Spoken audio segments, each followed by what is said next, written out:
अब की बार 400 पार का नारा देने वाले नरेंद्र मोदी को जब बहुमत जाने के बावजूद तीसरी बार प्रधानमंत्री बनाया गया तो आरएसएस प्रमुख मोहन भागवत ने भरे मन से चुनौती देते हुए कहा कि सेवक को कभी घमंडी नहीं होना चाहिए, हमेशा मर्यादा में रहना चाहिए। लेकिन इन सब के बावजूद पीएम मोदी में घमंड कितना है आप अच्छे से जानते हैं।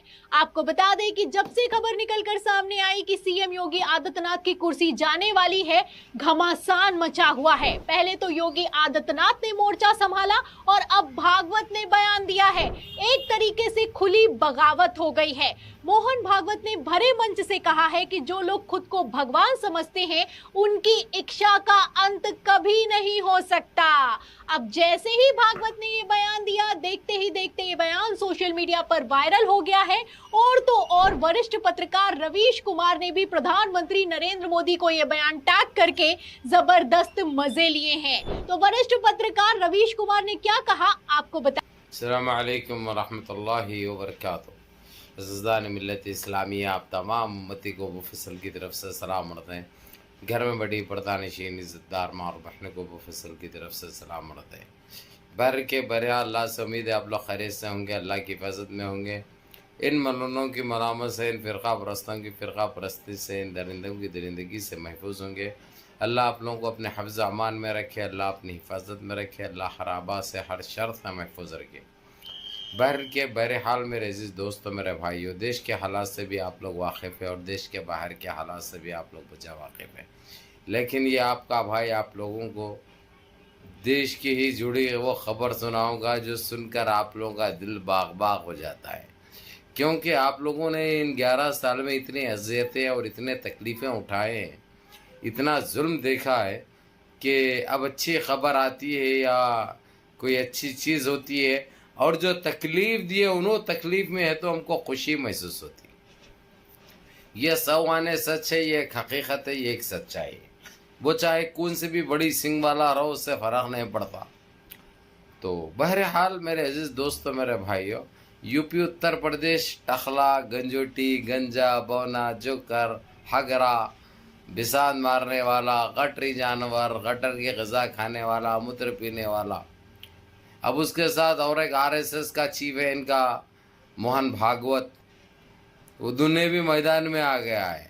और उन्हें तो खैर अब बोलना छोड़ दिया है, लेकिन आखिरी जहरीला है। देश में जहर जितना शुरुआत से बांटना चालू करा, यही आतंकी है हमारी नज़र में।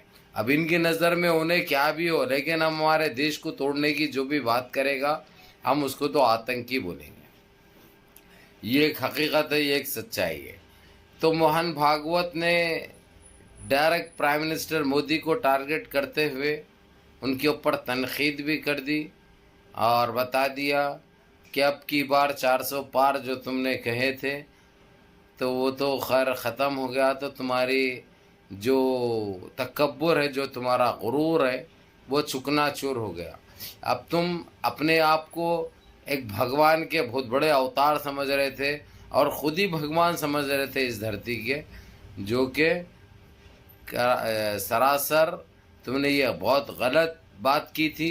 तुमको माफ़ी मांगना चाहिए और जो लोगों को तुमने जो गुमराह करने की कोशिश की थी उन लोगों को से माफ़ी मांगनी है। और तुम्हारा ये जो हाल हुआ है पार्टी का, अभी तो आधा हुआ है और आधा तो जो है सो अभी आने वाले टाइम में बिल्कुल सफाया हो जाएगा। तुम्हारा वजूद और तुम्हारी पहचान और तुम्हारा नाम भी मिट जाएगा। तुम्हारा नाम लेना भी कोई मुनासिब नहीं समझेगा, ये आने वाला वक्त बताएगा। और खुले तौर पर उन्होंने अपना नाम कहते हुए ये मोहन भागवत का कहना है, ये तक कहा उन्होंने। और दूसरी चीज़ ये कह दी उन्होंने, जिस तरीके से सारा दोष सन्यासी को दे रहे हैं, टखले को दे रहे हैं, इसके बराबर के तुम भी शरीक है, तुम भी जिम्मेदार है। तुमने कौन सा अच्छा काम किया था देश के लिए या देशवासियों के लिए जो तुम एक उम्मीद रख के बैठे थे? वो सिर्फ पहली मर्तबा से दूसरी मर्तबा तुमको इसलिए मौका दिया था कि जब नहीं कर सके, कम टाइम था तुम्हारे लिए, बस नहीं होते 5 साल बोल के, उसके बाद तुम्हारे को आवाम ने मौका दिया था जो तुमने 5 साल क्या 50, हमको मालूम है 50 साल भी तुम अगर रहे तो कुछ नहीं कर सकते थे। ये हमारे को मालूम था, लेकिन अवाम गुमराह हो गई भी थी।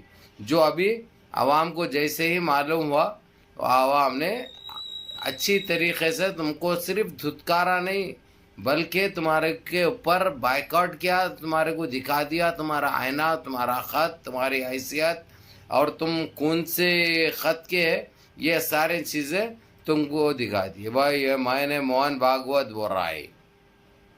उसके बाद सन्यासी को इनके एक ही हदफ है, चाहे मोटा भाई अमित शाह, चाहे नरेंद्र मोदी हो, वो लोग एक ही चीज़ चाह रहे हैं कि किसी तरीके से टखले को, गंजोटी को, गंजे को, भौने को, जोकर को सीएम पद से निकाल फेंके।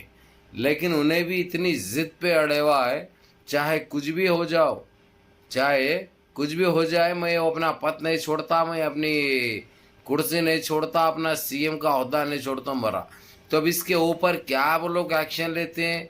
तो इसी बात के ऊपर मोटा भाई ने उस मीटिंग में बड़े गुस्से से उठ गए वहाँ पे, ये बताते हुए कि अब इसके आगे की कार्रवाई जो करनी है, जो तुमको नुकसान पहुँचाएगी, जो करना है हम करेंगे और बताएंगे, तुम कैसा नहीं हटते। यानी आपस में ये लोगों की घुमासान चालू हो चुकी है, और ये लोगों की ऐसी लड़ाई चालू हो चुकी है जो अब ये थमने वाली नहीं है। और थमेगी कैसा भाई? अब थामने के लिए तो कुछ बचा नहीं है।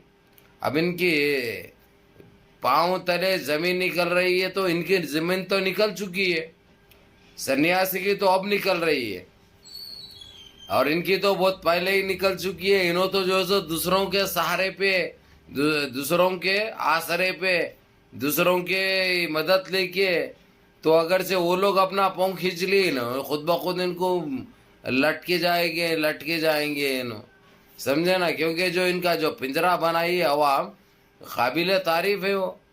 तो इन्हों अपनी तरफ से कोई डिसीजन नहीं ले सकते अब देश के हद तक।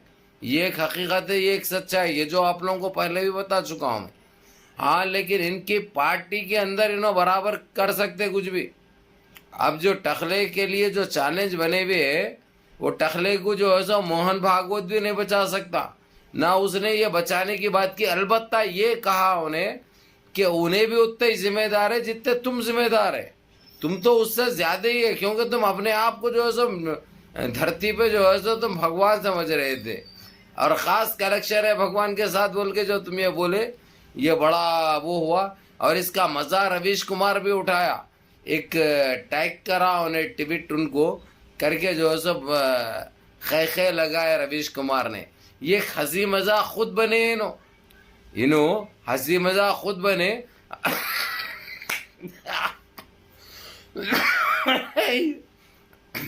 इतनी खुशी हो रही है भाई, आप लोगों को ये चीज़ें बड़े नॉर्मल दिख रहे हैं, बड़े छोटे दिख रहे हैं, लेकिन ये बहुत बड़ी बात है जो आप लोग नहीं समझ सकते। आप लोगों को दो चीज़ पसंद है, या इनका क्रियाक्रम हो, या इन्हों जो है सो ख़त्म हो जाए। लेकिन रहते हुए जो इनको जो अजियतें दी जा रही है ना, जो जिल्लत उठानी पड़ रही है इनको, ये सब नहीं जानते। ये हम जानते हैं, और कुछ लोग जानते हैं जो इनको बर्दाश्त करना पड़ रहा, जो इनको झेलना पड़ रहा। अब इन्हों खुद अपनी मौत मर रहे हैं। बहरहाल केफ मेरे अजीज दोस्तों, मेरे भाइयों, मुनज़्ज़म रहिए, मुत्तहिद रहिए, अपनी सफ़ों में इत्तेहाद बरकरार रखिए, नमाज़ों की पाबंदी करिए, माँ बाप की खिदमत करिए, बड़ों के अहकाम पे अमल करिए, और अपने इस भाई को भी दुआओं में याद रखिए। अस्सलामु अलैकुम व रहमतुल्लाहि व बरकातुहू।